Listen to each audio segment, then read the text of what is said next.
ದೇಶದೆಲ್ಲೆಡೆ ನೋಡಿದ್ರೂ ಕೂಡ ದೀಪಗಳನ್ನ ಹಚ್ಚೋ ಮೂಲಕ ಈ ದೀಪಾವಳಿಯನ್ನ ಬಹಳ ಸಂಭ್ರಮ ಸಡಗರದಿಂದ ಆಚರಣೆ ಮಾಡಲಾಗ್ತಾ ಇದೆ. ಎಲ್ಲೆಲ್ಲೂ ಕೂಡ ದೀಪಗಳನ್ನ ನೋಡಿ ಖುಷಿ ಪಡಲಾಗ್ತಾ ಇದೆ.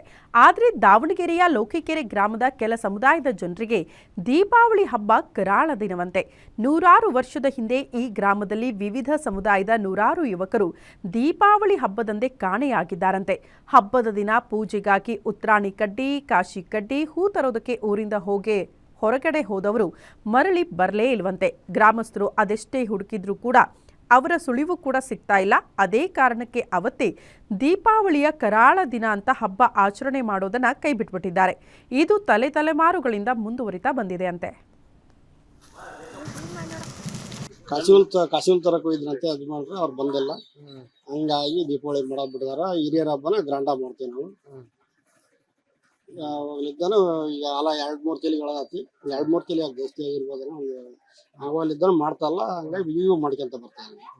ಬೇರೆಯವರೆಲ್ಲ ಹಬ್ಬ ಮಾಡೋದು ಖುಷಿ ಅನಿಸ್ತೈತಿ. ನಮ್ಮ ಊರಾಗ ಇಲ್ಲಿ ಹಬ್ಬ ಅಲ್ಲ.